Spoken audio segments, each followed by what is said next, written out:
자, 근대 입헌지원법과 현대 사회국가헌법은 이렇게 비교해서 정리할 필요가 있는 내용이에요. 그래서 이미 했던 내용이지만, 자, 이런 차이가 있다 이렇게 보시면 되겠고, 자, 형식적 법치주의와 실질적 법치주의 정도. 이 내용을 제가 설명을 안 드린 부분인데, 자, 법치주의라는 개념은 법에 의한 통치가 이루어진다는 의미란 정도는 쉽게 유추가 가능하실 거예요. 자, 그러면 형식적이다, 실질적이다. 이 말의 차이는 뭐냐라는 거예요.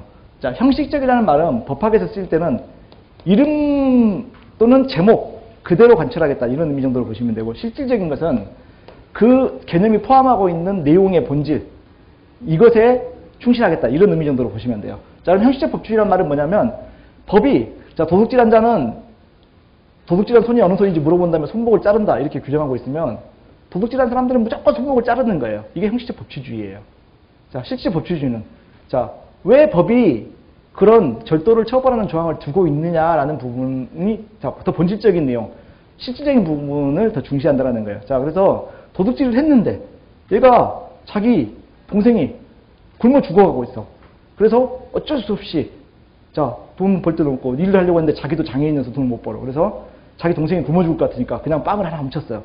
자, 그러면 우리는 어떻게 해야 되냐라는 선택을 할 때 형식적 법치주의자는 어떻게 할까요? 됐고 작두 갖고 와. 썰어. 이게 형식적 법치주의자예요. 실질적 법치주의자들은요, 작두 치우고 빵 갖고 와봐. 이 정도. 자, 이런 게 실질적 법치주의다 이렇게 이해하시면 돼요. 자, 어느 게 더 바람직한 거냐 이렇게 물어보는 사건은 아니에요. 왜냐면 형식적 법치주의가 더 중요할 수도 있고 실질적 법치주의가 중요할 수도 있고, 이거는 그때그때 달라요. 자, 보통 법은 강한 자에게 약하고 약한 자에게 강해요. 보통 그렇죠. 자, 제가 만약에 길에서 저랑 비슷한 체격의 어떤 남자와 치고받고 싸웠어요. 자, 이번에는 이재용 씨가, 여기서 말하는 이재용 씨는 앞에 그 아버님이 누군지 이런 거 안 적어도 되죠. 그렇죠. 제가 말하는 이재용 씨 아버님, 여러분 성함 알죠? 심지어 할아버지 성함도 알아요. 여러분 친구 중에, 친한 친구 중에 두 분 친구랬죠. 친구 아버님 성함 알아요? 모르죠. 할아버지 성함도 당연히 모르겠죠. 근데 제가 방금 예를 든 이재용 씨 아버님이나 할아버지 성함은 알아요, 몰라요? 알죠. 그분 전처 이름도 알걸요? 그렇죠. 그분 어머니 이름도 알 거야, 아마. 동생, 누나 이름도 알걸요? 자, 이런 사람이 저랑 치고받고 싸웠다고 치자고요. 자, 심지어 이재용 씨가 저를 선방을 먼저 날렸어요. 근데 이제 제가 좀 싸움이 좀 되다 보니까 저는 전치 3주 나왔는데 그분은 전치 한 8주 나왔어요. 아, 똑같이 3주 나왔다고 쳐야 되겠네요. 자, 똑같이 3주 나왔어요. 자, 누가 구속될까요? 자, 제가 구속될 것 같다 생각하시는 분. 이재용 씨가 구속될 것 같다 생각하시는 분. 자, 법이 평등하다면 둘 다 구속되거나 둘 다 구속 안 돼야 되겠죠. 심지어 이재용 씨가 먼저 때렸다고 가정했으니까 먼저 때린 사람이 구속돼야 되겠죠. 자, 근데 이제 우리나라에서는 이게 서로 싸운 거는요, 누가 먼저 때렸든 간에 쌍방폭행으로 양쪽 다 처벌을 해요. 근데 경우에 따라서 저는 징역을 할 수도 있어요. 그분은요, 무조건 집행유예겠죠. 자, 형식적 법치주의로 이럴 때는 더 관찰을 해야 돼요. 야, 죄를 지은 사람이 누군지 볼 거 없어. 무조건 처벌해야 돼. 이게 형식적 법치주의에서는 미덕이고, 그럴 땐 이게 더 중요해요. 전직 대통령은 교도소에서 무조건 독방 쓰고, 저 같은 사람이 교도소 가면요, 독방 쓸까요? 아니면은 여러 사람 있는 홍거방을 쓸까요? 쓰기로는 갑방생활을 찍는 거죠. 가자마자 막 신고식 하고 막 그렇게 하고 막 화장실 청소하고 제가 다 해야겠죠. 자, 나이고 뭐고 다 필요 없겠죠. 자, 형식적 법치주의, 실질적 법치주의 이렇게 개념을 자 나눌 수 있다는 거. 자, 형식적 국민주권과 실질적 국민주권도 자 그런 의미예요. 자, 국민주권은 형식적으로 준다라는 말의 의미는 뭐냐면 국민에게 참정권을 준다 이런 정도 의미만 주시면 되는데, 자, 실질적 국민주권은 각 이 국민주권의 취지에 맞게 국민 각각 개개인의 주권이 실질화될 수 있다는 거예요. 자, 그러면 어떤 차이가 있는 거냐면 형식적 국민주권, 자, 국민에게 주권자로서의 권리를 인정할게 이렇게 했는데 실질적으로는 그렇지 않다 이런 상황이 어떤 게 있을 수 있냐면, 어떤 국민 참정권을 형식적으로 보장했는데 실질적으로 참정권을 행사할 수 있는 사람을 가르는 거예요. 자, 예를 들면 가장 쉽게 생각할 수 있는 차별 기준은 뭐냐면 남녀차별이죠. 자, 여러분 여성에게 참정권이 있어요, 없어요? 뭐 그런 걸 물어봐요. 그런 표정으로 지금 여러분들이 저를 쳐다보죠. 말도 안 되는 소리 하고 있어요. 이렇게 하죠. 스위스는요, 여성에게 참정권을 인정한 게 1969년이에요. 대한민국은요? 대한민국이 언제 생겼어요? 뭐 BC 뭐 이렇게 안 가요. 대한민국은 1948년에 생겼어요. 자, 대한민국은 1948년에 생기는 그 순간부터 남녀에 대한 차별이 없는 참정권을 인정을 했어요. 근데 역사적으로 보게 되면 참정권이 일반인들에게 참정권이 시민들에게 인정이 안 됐어요. 그러다 참정권이 인정이 됐어요. 그때도 노예나 이런 건 안 되고 자유시민인 남자, 노예가 아닌 남자, 그리고 여자애는 인정이 또 안 됐어요. 자, 실질적으로 국민주권이 인정됐다라는 기준에서 본다 그러면은 남녀차별 이거 우리 주권은 인정한다 이렇게 규정을 해놓고 남녀차별하고 있으면 형식적으로는 국민주권이 인정했다고 볼 수 있지 몰라도 실질적으로 국민주권이 인정이 안 됐다 이렇게 할 수도 있겠죠. 자, 그래서 이렇게 차이가 있을 수 있다는 것이고요. 자, 엄격한 권력 분립이냐, 자, 권력이 통합되는 현상이냐, 이것도 자, 엄격한 권력 분립이 더 좋은 것처럼 생각할 수도 있어요, 여러분들이. 자, 그 다음에 그것의 반대인 권력이 통합되는 부분, 이게 더 나쁘다고 생각할 수도 있어요. 자, 근데 제가 아까도 말씀드렸듯이 형식적 법치주의냐, 실제 법치주의냐, 이게 어느 게 더 나으냐, 어느 게 더 나쁘냐, 이렇게 가릴 수 있는 기준이 아니에요. 그때그때 상황별로는 형식적 법치주의가 강조되는 게 현재도 더 오를 수도 있어요. 자, 형식적 국민주권이 강조되는 거, 이것도 현재 이것도 더 오를 수도 있어요. 이쪽이 더 옳다는 건 아니에요. 자, 엄격한 권력 분립. 자, 근대 입헌주의헌법에서는 엄격한 권력 분립이 강조됐어요. 심지어 국가는 소국가, 아무것도 하지 마. 이런 식으로 경비만 서. 이런 정도가 강조됐었어요. 자, 근데 현재는요, 권력이 통합되는 경향이 떠요. 뭘 중심으로? 행정권을 중심으로. 자, 이게 나쁜 건가요? 그렇진 않아요. 왜? 사회권이 실질적으로 보장되는 복지를 향상시키기 위해서 어쩔 수 없이 행정권이 비대해질 수밖에 없게 되는 거예요. 자, 그래서 권력 통합성이 벌어지는 거죠. 자, 이런 차이가 있을 수 있다는 거예요. 자, 자유권 중심이고 재산권이 절대적으로 보장됐다.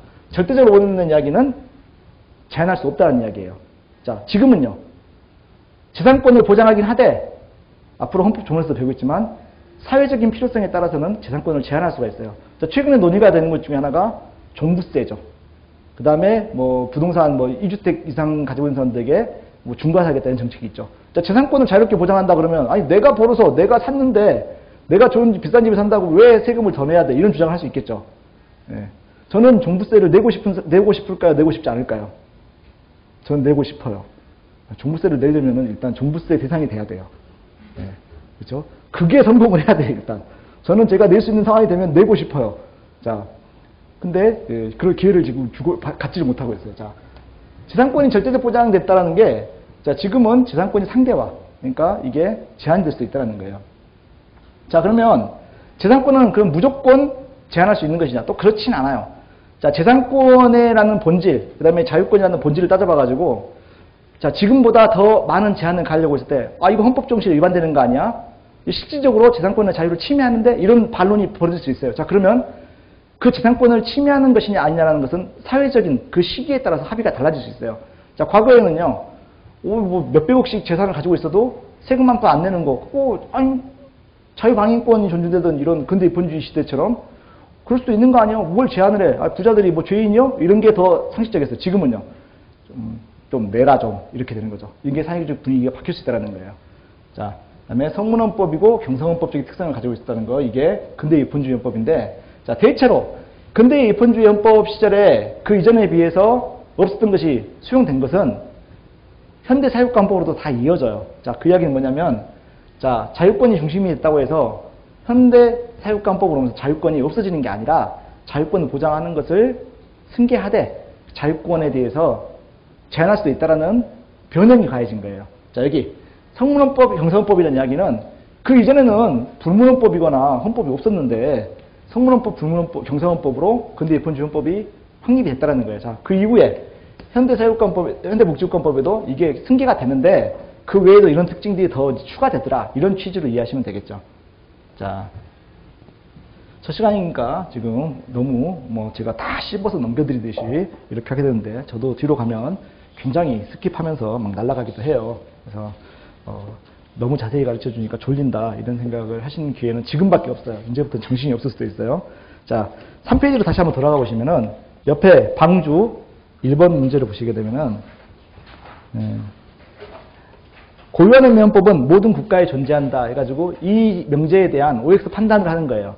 참고로 여기 있는 지문들은 위에 보면 뭐 공삼 법무사 이렇게 되는데 어느 시험 기출문제는 사실 중요하지 않아요. 근데 여러분들 시험에 출제될 수도 있는 성격의 난이도 정도의 지문을 추출해서 남겨놓은 건데, 자, 이런 시험에서 이렇게 출제됐던 지문이라는 거예요. 기출 지문이다. 그리고 간혹이 아니라 이 중간중간에 보시게 되면은 5급 공채. 여러분 시험 기출 지문들이 들어와 있어요. 자, 그런 기출 지문들은 여러분들이 이런 정도의 OX 판단을 할 수 있어야 우리 시험 문제를 풀 수 있겠구나라는 기준을 잡을 때 도움이 되겠죠. 자, 그리고 참고로 OX를 아예 지금 가로 안에 표시를 해놨는데 이게 제가 이제 고민을 많이 했던 부분이에요. 책으로 실제로 낼 때는 출판사에서는 보통 이 정답 빈칸으로 남겨놓고 OX 정답을 밑으로 내려놓거든요. 그러면 이제 그래야지 학생들이 풀어보고 한번 채점을 외워봐라 이런 식으로 활용하게 되는데 만들 때는 되게 어려운데 귀찮은데 실제로는 여러분들이 이렇게 풀어보고 막 확인하고 이렇게 잘 안 해요. 그래서 그냥 보기 편하게 그냥 넣어놨어요. 그래서 여러분들이 O, X 이 부분은 가리고 일단 한번 판단을 해보시고 자, O로 되어 있는 부분은 맞는 지문이니까 내 생각은 좀 다른데 이게 이러네 한 부분은 그대로 받아들이시면 되겠고 X로 되어 있는 부분은 자, 2번 국가 구성 내지 창설적 기능은 형식적 의미의 헌법만을 전제로 한 기능이다 이렇게 됐으면 이건 틀린 말이에요. 자, 그러면 이제 실질적 의미의 헌법, 자, 고유한 의미의 헌법 이것도 자 국가 구성 내지 창설적 기능이라는 부분은 전제로 한 기능이 될 수 있다 이렇게 판단을 해야겠다라고 틀린 부분을 한번 이제 생각을 해보실 여지가 있겠죠. 자, 그래서 4번 질문 한번 보시면 자 현대 사회국가정헌법 또는 복지국가정헌법은 자, 재산권의 불가침성을 보장하는 것이다. 근데 자, 재산권의 불가침성, 재산권의 절대성. 자, 이거는 근대 입헌주의 헌법이에요. 그러니까 재산권의 상대화, 그러니까 재산권에 대해서 제한이 가능하다고 해석하는 거. 이거는 현대 복지국가헌법이다. 이렇게 정리를 하시면서 보시면 되겠죠. 그래서 OX 문제를 제가 일일이 다 풀어드리지는 않겠지만 이렇게 여러분들이 활용을 해 주시라는 취지로 놓은 거니까 보시면 되겠고요. 자, 다음으로 헌법의 이제 개념과 분류에서 이제 분류에 대한 부분으로 들어올 거예요. 자, 우리가 이미 진행하면서도 실질적 의미, 형식적 의미 이런 이야기를 몇 번 해왔는데, 자, 실질적 의미와 형식적 의미라는 부분은 이름에 집착하느냐, 본질에 집착하느냐 이 차이로 보시면 돼요. 자, 실질적 의미라는 것이 그 개념이 가지고 있는 그 개념이 형성되게 된 본질에 집착하는 것이라면 형식은요, 명칭에 집착하는 거예요. 자, 실질적 의미 헌법은 법 형식에 부여받지 않고 국가 기관 조직과 작용, 국민의 기본권에 관한 사항, 자, 이런 걸 정하고 있는 법 규범이기만 하면 이걸 모두 실질적 의미 헌법이라고 한다는 거예요. 자, 그럼 형식적 의미 헌법은요. 자, 비교를 바로 하면서 봐야겠죠.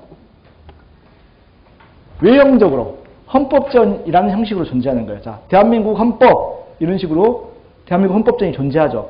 형식적 의미 헌법이 헌법이다라고 주장하는 사람 입장에서는 이것만 헌법이에요. 자, 국민의 기본권에 대해서 규정하고 있는, 그다음에 국가의 통치 구조에 대해서 규정하고 있는 뭐 공직선거법이라든가 이런 법들, 이런 것들은 그건 헌법이 아니잖아. 이름 딱 보면 몰라? 아니잖아. 라는 거예요. 자, 이런 게 자, 실질적 의미 헌법과 형식적 의미 헌법의 가장 큰 개념 차이예요.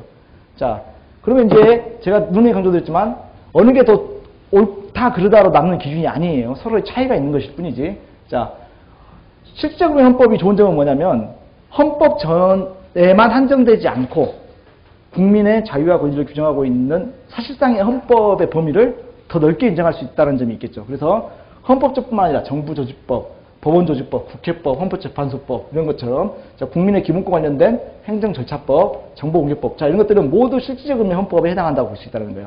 자, 그래서 이러한 법들을 헌법부속법령이라고 해서 시험에 출제시키는 것은 실질적 의미의 헌법 논자일 가능성이 클까요? 형식적 의미 헌법 논자일 가능성이 클까요?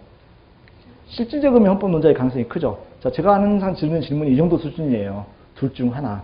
그러니까 답을 안 하시면 안 돼요. 답을 하시면서 틀리고 막 스스로한테 실망도 해보고 뭐 좀 이렇게 난감해 보이기도 하셔야지 좀 덜 졸리고 또 머릿속에 기억이 잘 남으시겠죠. 자, 지금 틀리시는 건 괜찮아요. 뭐 혼자서 막 일어서가지고 실질적입니다 이렇게 해가지고 혼자 망신당하지만 않으시면 괜찮아요. 자, 실질적 의미 헌법은 성문법뿐만 아니라 불문법으로도 존재할 수도 있다는 거예요. 당연하겠죠. 자, 형식적 의미 헌법은요. 형식적 의미 헌법은 자, 헌법전이라는 형식을 필요로 한다고 했으니까 불문법이기는 좀 어렵겠죠. 자, 이런 개념으로 개념을 정리를 하시면 돼요. 자, 그래서 실질적 의미 헌법 중 법률의 형식을 띈 것은 형식적으로 법률과 동등한 효력을 가지며 일반 법률 개정체에 개정된다. 그런데 자, 실질적 의미 헌법에 속하는 이런 것들은 형식적으로는 법률에 해당하잖아요. 헌법이 아니잖아요. 자, 그러니까 제정이라든가 개정의 절차는 법률의 제정 절차에 따른다. 이런 의미로 이해하시면 되겠죠. 자, 그래서 개념을 이렇게 잡아주시면 되겠고.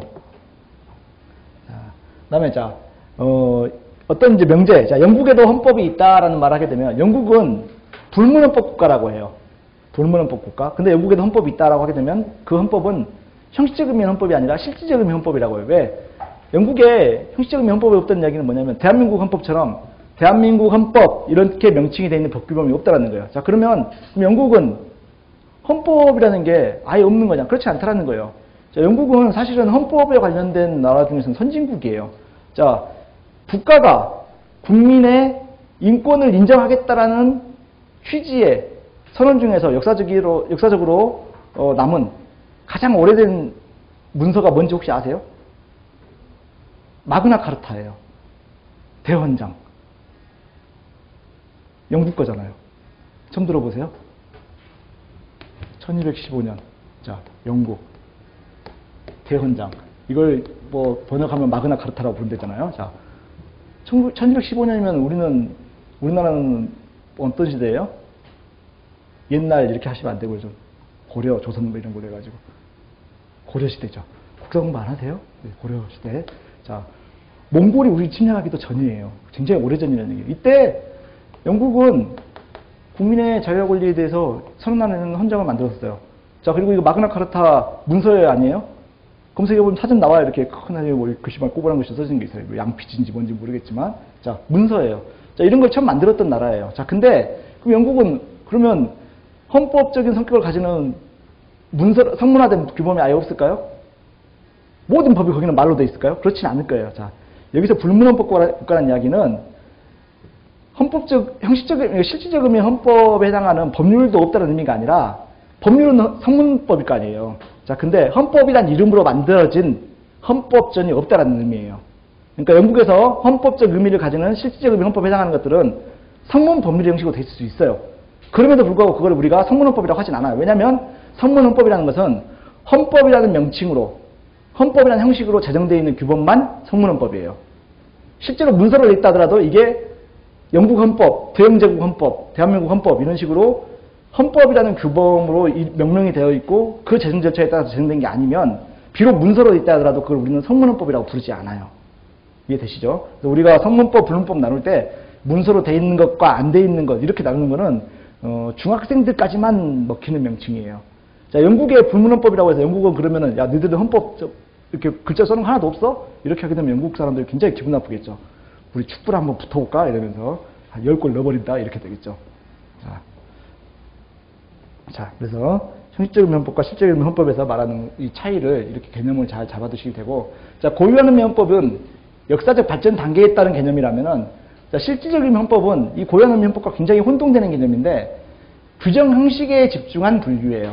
그래서 사실은 되게 개념적으로 겹치지만 하나는 역사적 발전 단계, 고유한 의미 헌법이라는 것은, 그러니까 국가라는 개념이 성립하게 하면 당연히 있는 것이라면은 실질적 의미 헌법은 헌법을 담은 형식, 규정 형식이 어떤 것이냐에 따라서 다르다라는 거예요. 자, 그러니까 어떤 나라건, 자, 이런 명제는 있을 수 있겠죠. 어떤 나라건 고유한 의미 헌법 또는 실질적 의미 헌법은 존재한다. 맞아요, 틀려요? 맞는 이야기예요. 왜냐하면 역사의 발전 단계상 국가이기만 하면 고유한 의미 헌법은 반드시 존재해요. 자, 그리고 국가이기만 하면 비록 형식적 의미 헌법이 아직 제정되지 않았거나 없다, 형식적 의미 헌법은 없다 하더라도 실질적 의미 헌법은 반드시 있는 거예요. 이해되시죠? 이해 안 돼도 그냥 가야 돼요. 네.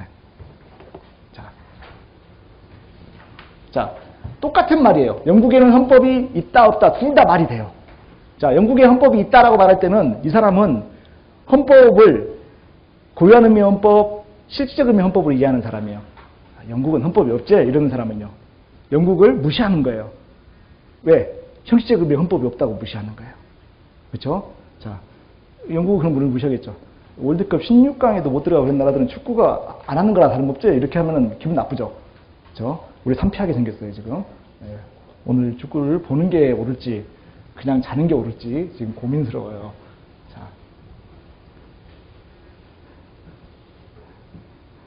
그래서 이 개념을 이렇게 보시면 되겠고, 실질적 의미 헌법과 형식적 의미 헌법의 관계에 대한데, 이거는 여러분들이 충분히 읽어보시면 이해가 될 만한 내용들인데, 여기 한 부분만 조금 설명이 좀 필요할 거예요. 자, 영국에도 헌법이 있다라고 말할 때는 형식적 의미 헌법이 아니라 고유한 의미 헌법, 실적 의미 헌법에 집중한 표현이다 이렇게 보시면 된다는 거. 그다음 실적 의미 헌법은 비록 형식은 법률이지만 헌법에 규정되어 있어야 할 것 같은 내용이 규정되어 있는 것들을 우리가 실적 의미 헌법을 한다. 예를 든 게 이런 것들이었단 말이에요. 자, 그럼 여기 있는 것들. 자, 여기 있는 내용들은 뭐냐면은 얘네들 형식이 뭐예요? 법률. 내용은요? 헌법. 자, 그러니까 실질적 의미 헌법이라고 분류를 하는 거잖아요. 자, 그럼 얘네들은요? 형식은 뭐예요? 헌법이에요. 내용은요? 헌법에 들어갈 내용이 아닌데 이런 것들이에요. 자, 실질적 의미의 헌법, 형식적 의미의 헌법인데 실질적으로는 헌법에 들어갈 만한 내용이 아닌 거예요. 자, 헌법에 들어가야 될 내용은 뭐 어떤 거라고 했죠? 양대축이?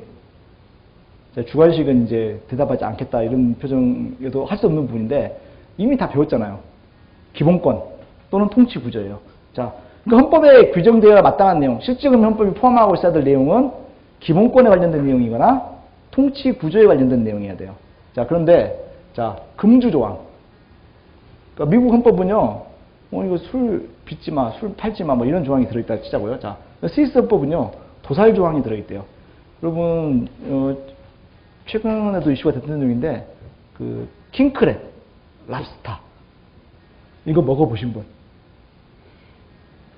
이럴 때는 손을 드는 게 좋죠. 안 먹어봤더라도. 누가 어떻게 검증할까요? 난 먹어봤어, 이래야죠. 자. 이런 거를 요리할 때 산채로 집어넣지 말자. 이런 논의가 스위스 등 유럽에서 벌어지고 있는 거 혹시 아세요? 어떻게 생각하세요? 어떻게 생각하세요? 그게 그렇게 해야 될 것 같아요? 아니면은 산채로 먹어야 생생하고 맛있다 이렇게 생각하세요? 나는 원래 안 먹습니다 이런 답은 필요 없어요. 어떻게 생각하세요? 산채로 해도 돼요? 아니면 산채로 요리하면 안 돼요? 해도 되겠죠. 이런 마음, 그렇죠? 생생하게 먹어야 돼요. 여러분 그 대하 아시죠? 새우, 대하 소금구이 할 때 저 그거 되게 좋아하거든요. 근데 이게 킹크랩 뭐 먹은 거냐 이런 거 제가 먹어봤어요. 다 먹어봤어요. 제가 먹는 걸 되게 좋아해서 많이 먹어봤어요. 근데 자, 대하 이런 거를 대하철에 먹게 되면은 살아있는 새우를 가져와요. 그렇게 하면은 보통 이제 뭐 10마리, 15마리 이렇게 딱 프라이팬에 소금 깔아가지고 딱 올려서 오면은 전 거기에 죽은 게 있으면은 사장님, 얘 한 마리 죽었는데요. 그리고 바꿔요. 100% 살놈으로 구성된 상태에서 뚜껑을 덮고 불을 켜요. 그러면 뚜껑을 세게, 뚜껑이 가볍거나 이렇게 뭐 꽉 안 누르면 막 뚜껑이 쭉쭉쭉 한단 말이에요. 아시죠? 뭐, 잔인해 이런 표정으로 하지 않아서 다 먹을 거면서. 자, 우리는 그렇게 먹어요. 그쵸? 자, 걔네들 기준으로 우리는 산낙지 어떻게 해요? 낙지 산채자리 꼭 집어서 해줬잖아. 막, 침 막 이렇게 되게 보이는데, 산낙지 이런 거. 큰일 나는 거예요. 자, 여기서 이제 질문 드릴게요. 산낙지, 킹크랩, 그다음에 새우, 이런 거. 얘들의 권리가 기본권일까요? 자, 아직 기본권론을 배우진 않았지만, 기본권은 인간에게만 인정되는 권리예요. 인간의 권리예요. 자. 여기 말한 도살장은 동물을 죽일 때, 그러니까 지금 킹크랩 뭐 이런 애들 같은 절지동물까지 지금 뭐 이렇게 인권의식이 막 확장됐는데, 스위스 헌법에 있는 내용은 뭐냐면, 뭐 가축, 그러니까 소, 돼지 이런 가축을 죽일 때 최대한 고통을 최소화하는 방법으로 도살해야 한다는 규정이에요. 그러니까 우리나라 시골 옛날에 이제 개 잡거나 할 때는 개 매달아놓고 막 때리거나 이런 거 있잖아요. 이거는, 어차피 죽여서 먹을 거지만 너무 미개, 이런 기준이에요. 자, 근데 이게, 개념으로 생각해보세요. 기본권이에요, 아니에요? 아니에요. 헌법에 규정될 내용이 아니에요. 자, 풍치조항이란 뭐냐면 풍경이에요, 풍경. 자, 그래서 천연기념물이라든가 명승 풍경 이런 걸 보호하자라는 규정이에요. 자, 근데 이게 기본권도 아니고, 물론 기본권 이런 다면 무슨 뭐 환경 이런 거하고 연결시킬 수도 있겠지만, 어쨌든 인간의 기본권과 밀접하지가 않아요. 그리고 통치구자도 연관이 안 돼요. 자, 이런 내용들이 들어가 있어요. 자, 그럼 이런 게 실질적 의미는 헌법이 아니에요. 자, 근데 헌법에 들어가 있어요. 헌법에 규정되어 있긴 해요. 자, 이런 일이 있을 수 있다는 거예요. 자, 그래서 이렇게 보시면 되죠. 실질적 의미 헌법과 형식적 의미 헌법이 있다고 치면 이렇게 겹치는 부분, 실질적 의미 헌법이면서 형식적 의미 헌법인 것은 고민할 필요가 없어요. 아, 기본권, 통치 구조에 관련된 내용 이런 거겠죠. 실은 이렇게 그림을 제가 좀 더 실감나게 그리자면 실질적, 형식적 의미의 헌법은 그림을 제가 너무 자꾸 의도한 대로 그려지지 않고 있어요. 자, 겹치는 부분이 대부분이겠죠. 아닌 거. 형식적 의미 헌법은 아니면서 실적 의미 헌법에 해당하거나 그 반대인 것은 드물어야겠죠. 그러니까 그런 게 이런 내용이다 이렇게 보시면 되겠죠. 자, 그래서 그런 기준들을 유럽이 먼저 만들어 놓고 우리에게도 그걸 강요하거나 이럴 때 한번 고민해 볼 만한 여지가 있어요. 쥐들은 수백 년 전까지만 우리는 아프리카에서 막 사람들 잡아다가 똑같은 인간인데 잡아다가 노예로 부리거나 한 그런 선대의 그런 악행이 없어요. 쥐들은 그런 식으로 해놓고 심지어 우리 아시아까지 와가지고 다 이렇게 괴롭혀놓고 이제 와서 지들이 되게 인간의 존엄성 중시하는 척하고 있는 것 같아요. 굉장히 기분이 언짢아요. 그러면 산낙지를 먹어야겠다 이런 생각을 하게 돼요. 자, 그다음에 헌법전의 존재의식에 따른 분류. 자, 헌법 서론을 강의할 때 힘든고 여러분도 재미가 좀 부족한 이유 중에 하나가 굉장히 추상적인 개념들만 자꾸 하니까 와닿는 게 별로 없어요. 막 고개를 끄덕끄덕 하시죠. 나중에 그럼 구체적 전문에 들어가실 때는 얼마나 재밌게 따라오는지 꼭 볼 거예요. 자, 와닿지 않게 많은데. 근데 이런 게, 추상적인 개념이 어느 정도 틀이 잡혀가야지, 지문에서 응용되는 지문들이 이런 내용들을 포함시켰을 때 이해가 되세요. 지문에 직접 나오진 않아도 이런 배경 설명들을 이해하는 전제에서 풀 수 있는 지문들이 간간히 섞여 있거든요. 근데 이게, 이해를 최대한 하시려고 노력하면서 큰 틀을 그림을 그려가셔야 돼요. 자, 성문헌법은 헌법전의 형식으로 성문화되어 있는 헌법을 말해요. 자, 단순히 문자로 된 법전이 존재하는 헌법 이런 의미가 아니라 헌법전의 형식으로라는 게 중요해요. 자, 헌법전이라는 헌법이라는 규범의 형식으로 이름 짓고 제정 절차를 거친 것. 이게 헌법이에요. 자, 법률하고 헌법의 제정 절차가 다르단 말이에요. 자, 단순히 문서로 되어 있는 건 똑같지만 헌법이라고 헌법을 제정하는 절차와 헌법을 개정하는 절차는 법률을 제정하고 개정하는 절차하고 달라요. 자, 헌법전의 형식으로 됐다는 이야기는 헌법전이라는 명칭으로 그에 따른 제정 절차에 따라서 만들어진 게 이게 성문헌법이에요. 자, 성문헌법 국가는 그러면 성문헌법을 채택하고 있다. 우리나라를 예를 들 수 있겠죠. 우리나라 성문헌법 국가잖아요. 이론 예지가 없이 성문헌법 국가잖아요. 대한민국 헌법전이 존재하니까. 자, 성문헌법 국가는 관습의 헌법, 그러니까 불문헌법에 속하는 내용들, 이런 것을 전혀 인정하지 않을까요? 인정할까요? 라는 고민을 해볼 수가 있어요. 자, 근데 이게 전에는 학설의 대립이 있는 영역이었어요. 지금은요, 학설의 대립이 없어요. 왜? 우리나라는 헌법재판소, 최고의 헌법 해석기관인 헌법재판소에서 우리 헌법 정신에 비추어 우리는 성문헌법을 채택하고 있지만 불문헌법, 그 관습헌법도 인정할 수 있다라고 판단을 해버렸어요. 자, 과거에는 학설의 대립이 있는 영역이기 때문에 우리 같은 공부하는 사람들은 이걸 기준을 어떻게 세워야 돼 고민했다라면 이제 고민하지 않아도 되는 거예요. 왜? 판례가 나왔으니까. 자, 그래서 관습헌법을 인정한다라는 거예요. 자, 이 내용은 바로 뒤에서 이제 판례를 통해서 한번 정리를 할 거예요. 자, 불문헌법은 성문화된 헌법전이 없는 거예요. 자, 그래서 이런 경우에는 법률보다 상위 형식의 헌법은 없어요. 자, 그래서 위헌법률 심판 제도라는 것 자체가 이론적으로 불가능해요. 왜요? 기준이 없어요. 그러면 불문헌법을 기준으로 할 수도 있잖아요. 불문헌법은 어떤 약점이 있냐면 어떤 내용이 존재하는지, 심지어 헌법이 어떤 내용인지 또는 어떤 그런 헌법이 존재하는지 여부도 불투명해요. 심판이 자기 멋대로 판단할 수 있는 거잖아요. 자, 기준이 불명확해요. 그래서 불문헌법 국가는 개념적으로, 이론적으로, 논리적으로 판단해 볼 때 위헌법률 심사 제도 자체가 있을 수가 없어요. 자, 그리고 헌법 개정 절차가 존재할 수 있을까요? 없어요. 헌법 개정이라는 것은 성문헌법을 전제로 한 개념이에요. 자, 그래서 불문헌법은 개념 필수적으로 연성헌법일 수밖에 없다라서 있는데, 자, 이것도 연성헌법이냐 경성헌법이냐 아직 안 배웠어요. 근데 일단은 무슨 말인지 모르겠다 생각하고 밑줄을 쳐놓으세요. 이제 나중에 연성헌법, 경성헌법 설명을 드리고 나서 이제 정리를 하시면은 여러분들이 이제 좀 더 이해가 되실 수 있을 거예요. 제가 연성헌법, 경성헌법 뒤에 설명을 드릴 거고. 자,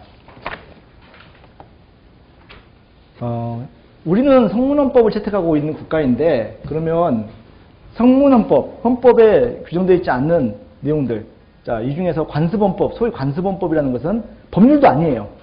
그냥 어떤 형식, 적어도 법률로 규정되어 있거나 그런 것도 아닌 완전히 불문화된, 자, 이런 내용들도 우리 헌법의 내용으로 포함시킬 수 있을 것이냐라는 의문에 대해서 이전에는 학설의 대립이 있었는데 지금은 판례에서, 헌법재판소 판례는 사실상 헌법과 같은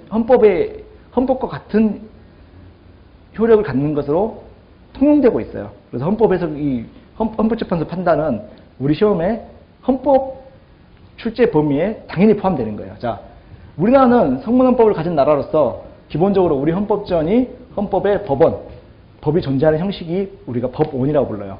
법원이 된다. 그러나 성문헌법이라고 해도 그 속에 모든 헌법사항을 빠짐없이 규율하는 것은 불가능하고, 이게 헌법 부속 법령이라든가 관습헌법을 인정할 수밖에 없는 필수적인 전제가 되는 거죠.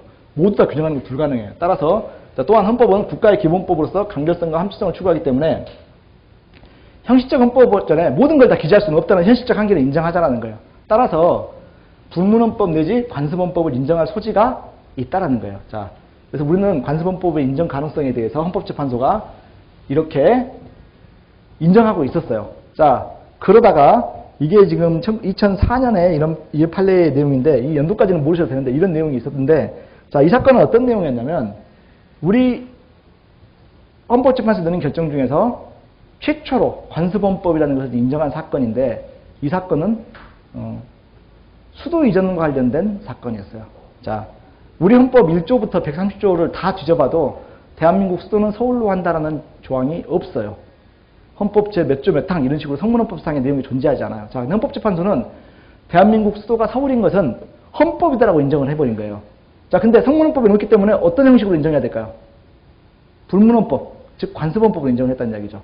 자, 그래서 우리는 헌법재판소에 따르면, 헌법전 해석에 따르면 우리는 관습헌법을 인정을 한 거예요. 그 사례가 뭐다? 대한민국 수도는 서울로 한다, 서울이다. 이게 관습헌법이라고 인정한 거예요. 자, 그래서 이런 식으로 헌법재판소가 어떤 결정을 내리면 사회적으로 굉장히 큰 영향을 미쳐요. 자, 그 내용이 지금 우리 판례가 굉장히 길게 들어있는데요. 자, 그래서 판례 공부하기 어려운 게 뭐냐면, 이런 판례를 통으로 다 읽어보면요. 자, 앞서서 했던 판례는 여기는 지금 쪼개놓은 거잖아요. 그러니까 같은 판례의 내용 중에 일부만, 쟁점만 따놔둔 거예요. 근데 실제 헌법재판소 판례는 짧은 거는 짧지만 긴 거는 몇십 장이에요. 그럼 그 중에 어느 부분이 시험에 출제되느냐? 그거는 여러분들이 이미 시험에 출제되면 거기에 밑줄 꺼놓고 볼 수는 있겠지만, 어디 보자. 헌법재판소 판례가 나왔으니까 읽어보면서 이게 판례가 어떤 게 출제된지 한번 내가 예상하면서 읽어볼까? 그런 식으로 공부하게 되면요. 안 돼요. 저도 그게 힘들어요. 그래서 판례 공부에 빠져들면요. 재미있을지 몰라요. 어우, 이렇게 되는구나. 오, 재밌네. 신선노름에 도끼자루 썩는 줄 모른다고 하죠. 판례집 이렇게 두꺼운 거 막 읽어보면 재밌어요. 다 이야기 갖고, 야, 이렇게 싸웠네. 자, 지난 시간에 이제 전에 가게 듣던 분 알겠지만 제가 판례 설명하다 보면은, 비엔나 해박과 관련돼가지고 차인표 아버지 사건이라는 제가 별명으로 부르는 사건이 있어요.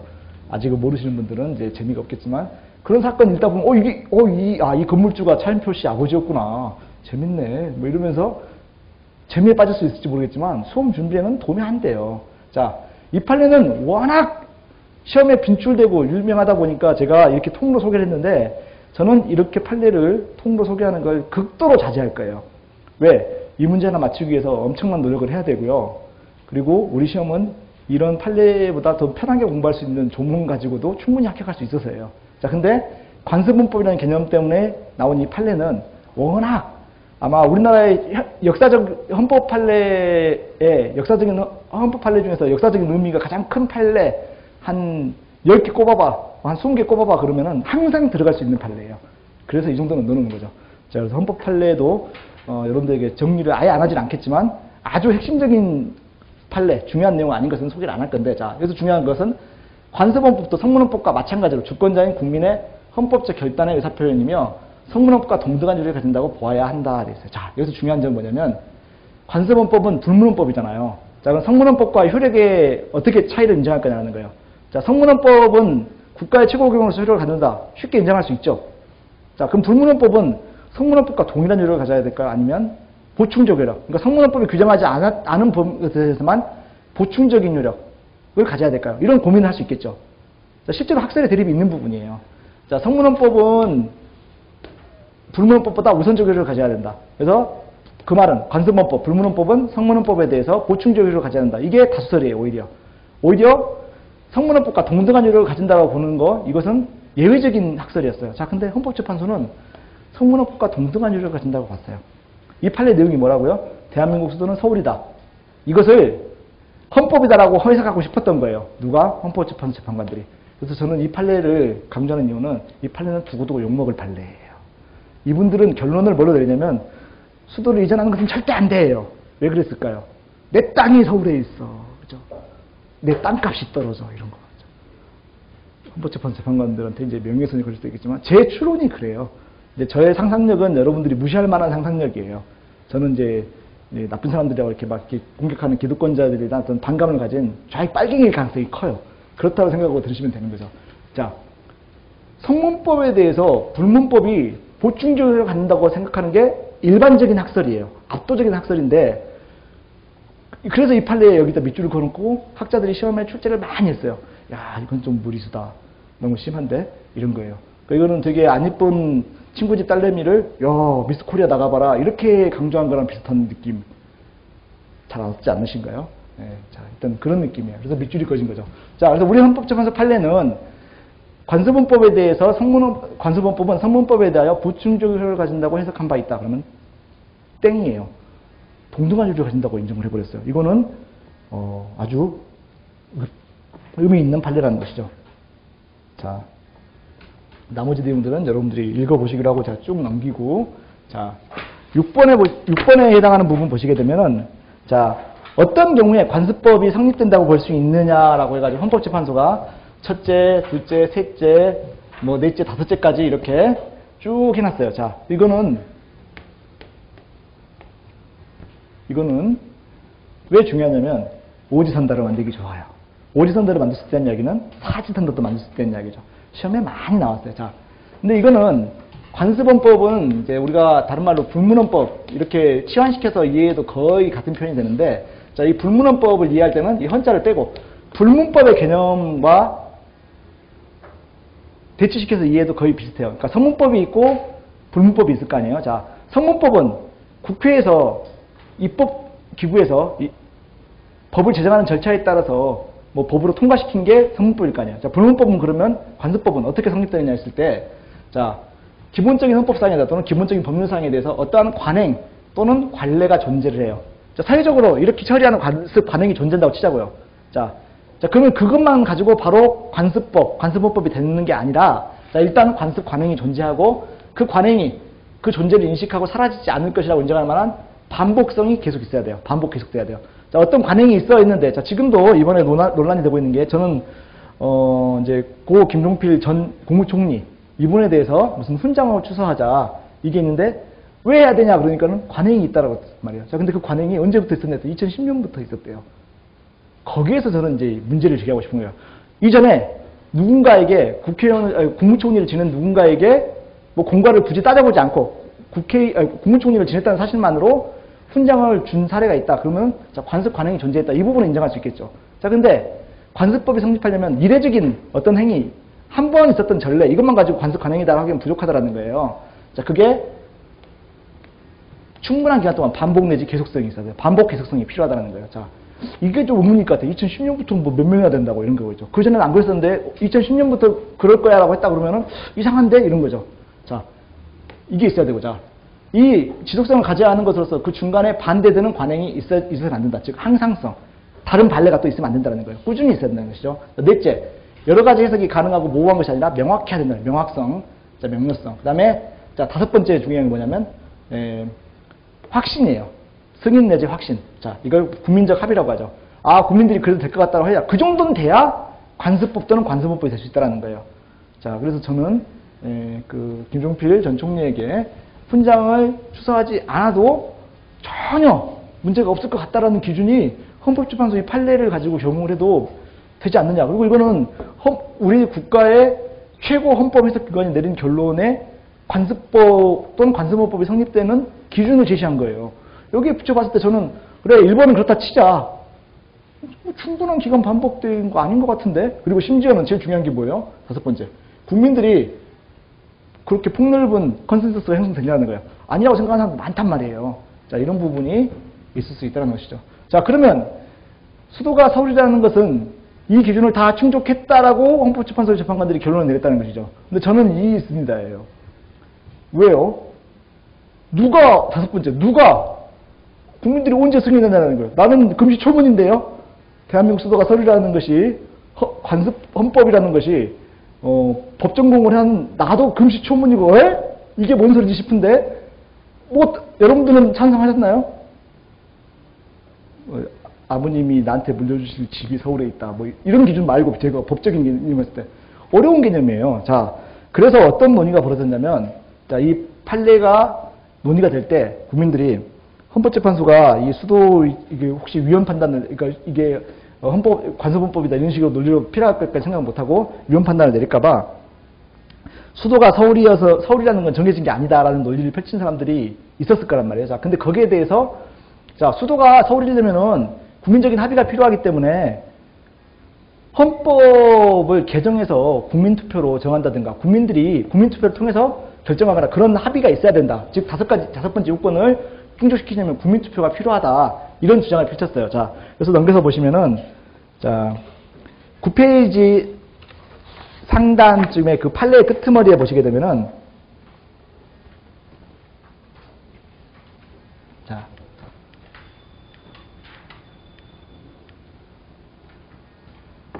이 사건 법률의 법률은 헌법 개정사항이 수도의 이전을 헌법 개정 절차를 받지 않냐고 단지 단순 법률의 형태로 실현시킨 것으로서. 자, 이야기 뭐냐면 이거는 위헌법률 심판 사건이란 말이에요. 자, 그 당시 노무현 대통령이 집권하던 당시에 수도를 이전하는 법을 만들었어요. 특별법을 만들었어요. 수도 이전에 대한 특별법. 자, 그러니까 그 법이 헌법에 위반된다라고 위헌법률 심판을 제기한 거예요. 자, 근데 우리 헌법에 어디에도 1조부터 140조까지 어디를 뒤져봐도 대한민국 수도는 서울이다라는 조항이 없어요.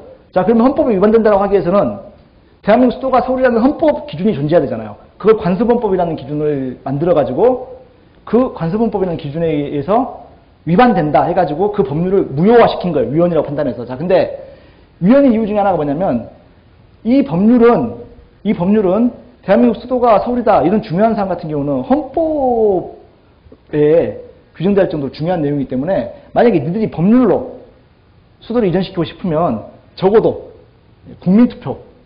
국민투표라는 걸 요건을 했었어야 된다는 거예요. 그러니까 예를 들면 노무현 대통령에게 이제 빈정거린 거죠.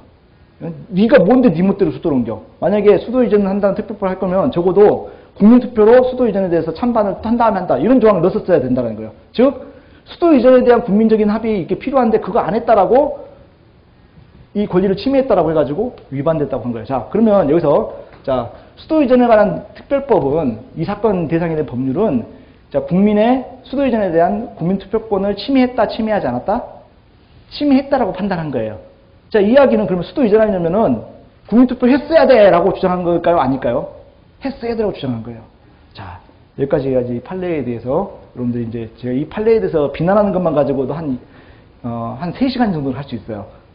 술자리에서 하거나 그러면 되게 재밌는 이야기인데 친구들이 야, 넌 그러니까 네가 빨갱이 소리 듣는 거야. 이제 이렇게 하죠.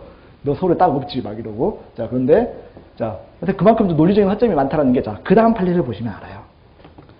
자, 수도 이전에 대한 특별법이 좌절되고 나니까 자, 지금 세종시로 이전된 거는 수도가 아니고 행정수도예요. 자, 수도 전체가 입법, 사업, 행정, 그 다음에 재정의 모든 기능을 가진 수도를 전체로 이전하자는 게 아까 그 판례, 위헌 판단을 받은 그 법률의 목적에 따르면 수도 이전은 안 된다라고 좌절되니까 그러면 이제 눈치를 본 거예요. 행정 기능만 가진 수도. 그러면 우리가 행정부니까 행정부 자체적으로만 가지고도 결정할 수 있는 거 아니겠느냐. 그건 헌법재판소가 수도 이전은 헌법사항이다라고, 그러니까 대한민국 수도가 서울인 것은 헌법사항이다라는 그 규정을 판결을 피해갈 수도 충분히 할 수 있는 거 아니겠느냐라고 해가지고 법을 만든 거죠. 자, 그래서 이때는 앞에 행정이라는 게 한정됐어요. 그러니까 수도가 아니라 이거는 행정수도, 행정기능만 가는 거다. 자, 그러니까 앞서 있었던 판례를 회피하기 위한 결정인 거죠. 수도 이전을 공약했었는데 수도 이전은 헌법재판소에서 의해서 좌절됐으니까 행정기능만이라도 옮겨가자.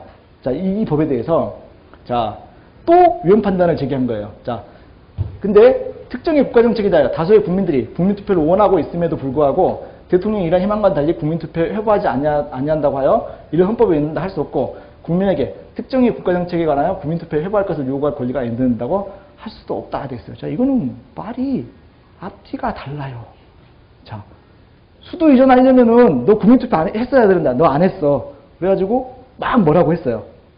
자, 그랬단 말이에요. 자, 그러면은 또 이런 법이 만들어지면 일관성 있게 가려면 왜 국민투표 안 해? 국민투표 해야 될 거 아니야? 라고 주장해야 될 거 아니에요. 근데 여기는요, 국민투표 해부할 요구가 권리가 있는데 필요가 없다라고 했어요. 그냥 니들 멋대로 하세요. 뭐예요, 이게? 자, 물론 이제 그 헌법재판관은 저보다 더 똑똑해요. 그래가지고 이거 서로 모순되지 않아라고 막 이랬는데 저는 그게 아무리 읽어봐도 이해가 안 돼요. 왜 그때그때 달라요죠? 자, 이런 건데, 자, 그래서 결론은 자꾸 시험 문제에 대해요. 저 같은 사람들이 많거든요. 뭐 앞뒤가 맞는 소리 해야 될 거 아니야? 이런 거죠. 그죠? 자. 그래서, 수도 이전과 관련돼서는 국민투표권을 침해한다고 주장을 해놓고, 행위수도 이전에 관련돼서 국민투표를 해야 된다라고, 자, 국민투표를 침해했다고 주장했잖아. 그래서 그 다음에는 국민들이, 이거 국민투표에서 결정하게 해줘. 이렇게 했더니, 이거 국민투표를 요구할 수 있는 권리가 없어요. 라고 한 거예요. 뭐 앞뒤가 안 맞아요. 자, 그래서 자꾸 시험에 낸다. 이런 정도로 보시면 되겠죠. 자, 그래서 여러분들이 이 판례는요, 어려운 이유 중에 하나가, 어떤 부분이 문제로 출제되기 전까지 이 판례 내용 가지고, 야, 이건 출제될 만하겠다. 이 가르내기 되게 어려워요. 그리고 헌법 지식이 꽤 있는 사람도 판례를 읽어보면서, 이게 헌법적인 의미가 이렇겠구나라고 분석해내기 굉장히 어려워요.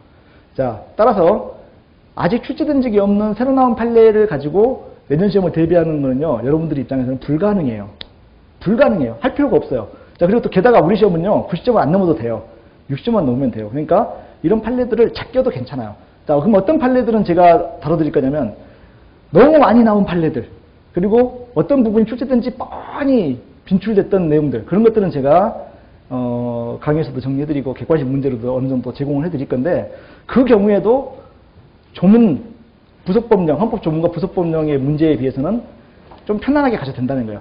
이해되면 이해하고 안 되면 그냥 좀 제끼고, 이거는 다 틀리고 난 조문 문제 100% 맞을 거야. 그래도 60점은 넘어. 이렇게 갈 수 있으면 가도 된다. 이런 거죠. 자, 이번에도 한 5분만 쉬었다가 이어서 가겠습니다.